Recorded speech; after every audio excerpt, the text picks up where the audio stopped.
Well, Travis Kelce ain't no dummy. He's marrying Taylor Swift, who it's apparently her world and we just live in it. Taylor Swift is, according to the story in the USA Today, setting some new box office marks, and by a mile came in as the #1 film at the box office this weekend. I don't even know what it's called. Tales of a Showgirl? Stories of a Showgirl? Life of a Showgirl. Life of a Showgirl. There you have it. If we look over at the box office itself, it tripled the next movie at the box office, which was Leo DiCaprio's One Battle After Another. Made $33 million. $33 million. Now, one might be tempted to think, as one will, that 33 is good, but I mean, that's not like Avengers numbers. Sure, that's true. Yes. I do want to, however, point out one thing. This movie made $33 million. They just announced this fucking thing 2 weeks ago. How does that happen? They literally just announced that this thing even existed. We're debating about whether a year is too early to start dropping trailers. They just announced this thing 2 weeks ago, and it made $33 million. I never saw a single trailer. Now, I'm not saying there weren't any. I'm just saying in the channels that I watch and the sites I visit, I didn't see a single trailer for this thing.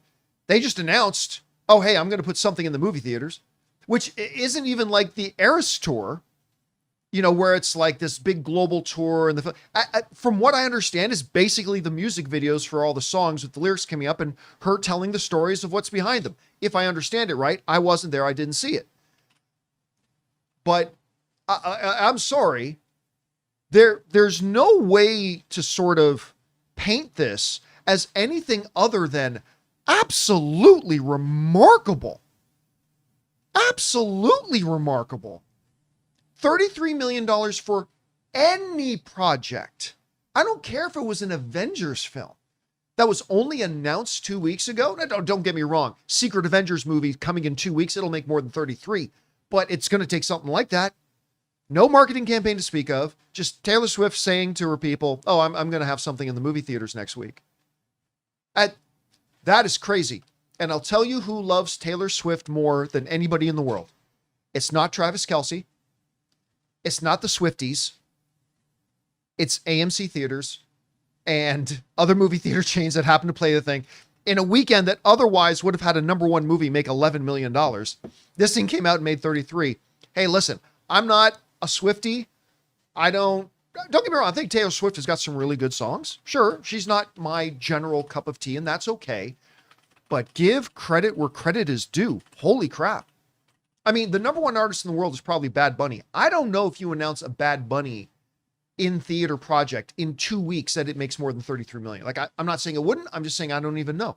Guys, we want to take a second to thank the sponsor of today's video, Zapier. One of the biggest game changers of the past year has been AI. But let's be real, just talking about AI doesn't actually make your day any more productive. What does make it more productive is finding tools to put AI to work for you. And that's where Zapier comes in. Zapier is the easiest way to take AI and plug it directly into the apps and processes that you're already using every day. No IT bottlenecks, no complexity, just results. For me, it's been about saving time on repetitive stuff so I can focus on the work that matters and I actually enjoy. And it's not just me. Over 3.4 million companies are already using Zapier to streamline everything from sales and marketing to IT and HR. With their AI orchestration platform, you can connect top AI models like ChatGPT or Claude right into the apps you already use. So whether it's automatically enriching leads, coaching your sales team, or even resolving IT tickets, Zapier makes it simple. Guys, join the 3.4 million companies already automating with Zapier and transform how you work with Zapier and AI. Get started for free by visiting zapier.com/Campea. That's zapier.com/Campea.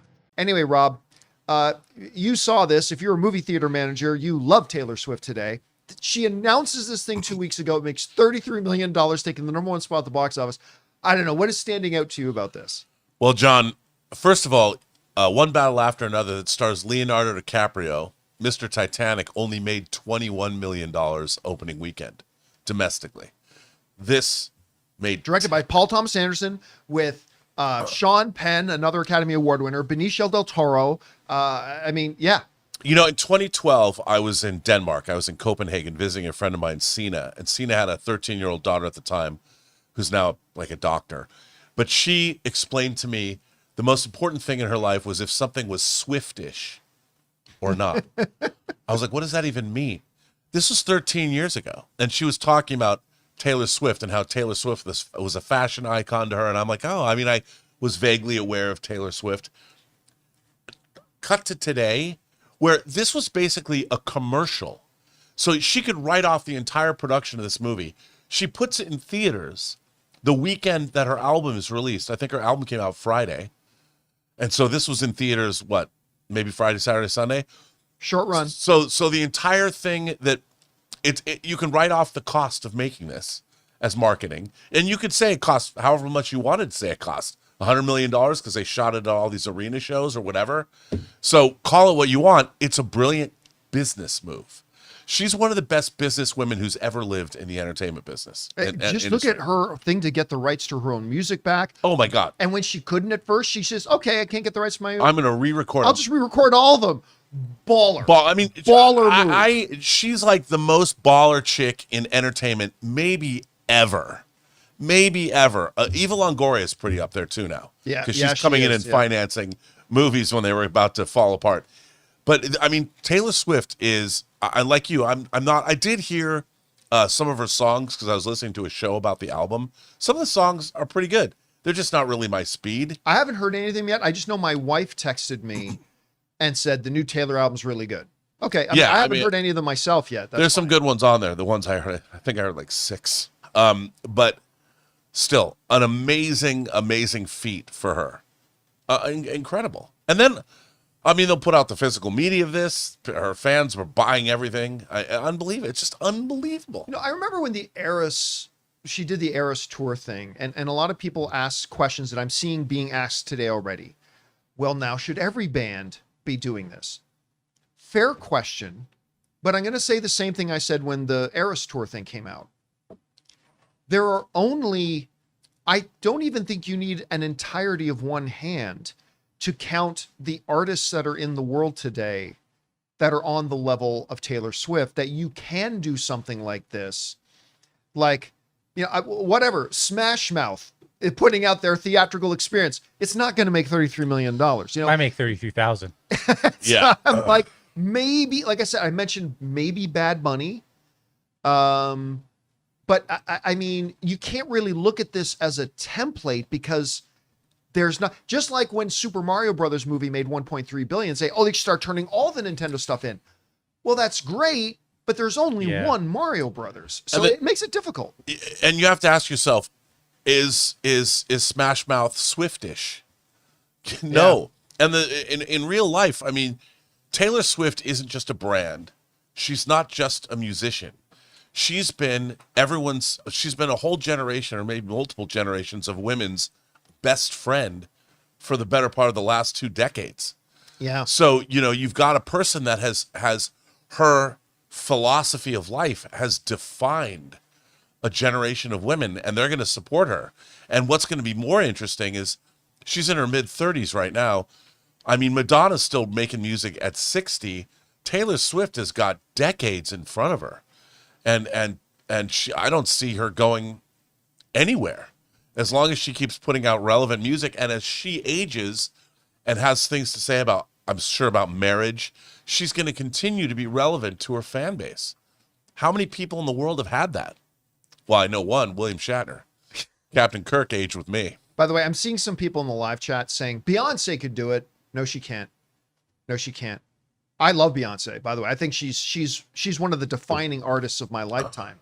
She cannot. Like she put out a movie a couple of years ago, remember? 2023, 2024. Came right out after the Eras thing. Yeah. The Eras thing made like $260 million. The Beyonce one made about $40 million.